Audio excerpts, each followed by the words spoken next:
Okay, and for our main event, we have Jack Hermansson versus Sean Strickland. Hermansson coming in at a plus 180 underdog, Strickland coming in at a negative 220 favorite.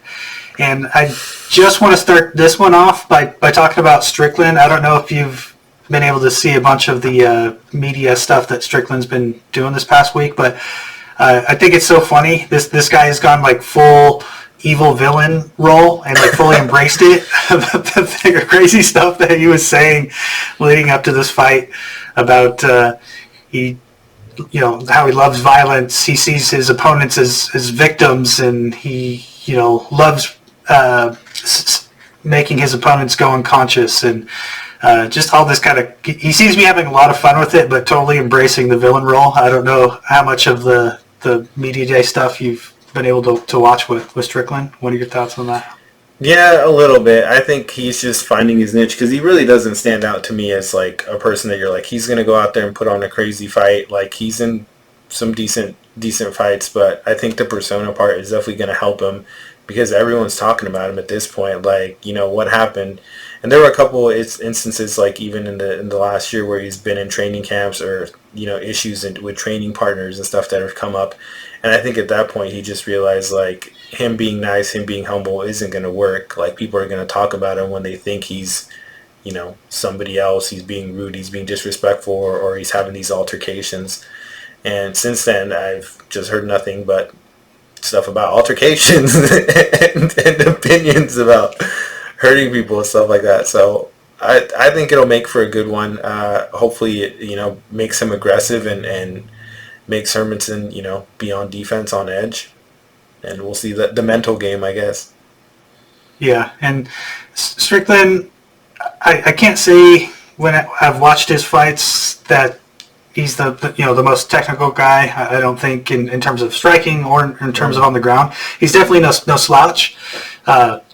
But one thing I noticed about his fighting style, he definitely seems like a pressure style. He kind of reminds me of like Mike Perry, where he's kind of a brawler and he can definitely throw with some power, but the technique isn't quite there, and who knows what's going on with inside of that guy's head. So, but I do think he's definitely going to put the pressure on.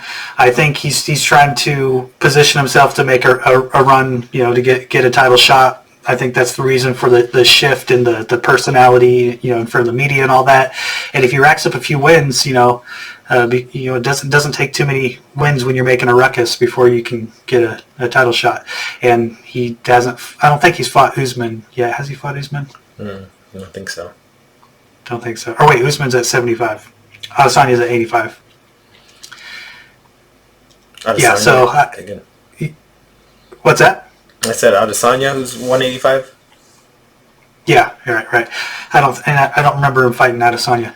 And with Hermansson's got I think definitely a better ground game. I watched Hermansson's last fight, and his stand-up definitely wasn't that impressive. He really got lit up by Shabazzian. I thought Shabazzian was going to win the last fight. But Hermansson has got heart. He's durable. He's a good grappler. He's got good conditioning. And he was able to get that win. And he also is really good, I think, with ground and pound. So if he does take a guy down, I notice he can definitely get into positions where he can generate a lot of force with his elbows and with his striking on the ground. So that's what I expect he'll probably try to do with Strickland.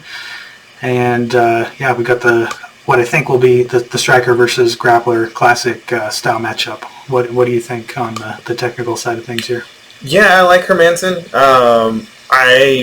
Watching his last couple fights against Martin Vettori, I hope he's able to get that back. It was unanimous decision that he lost. But he's just a tall fighter that's pretty well-rounded. I want to say it was like I first started taking notice, when he beat Ronaldo Jacare Souza.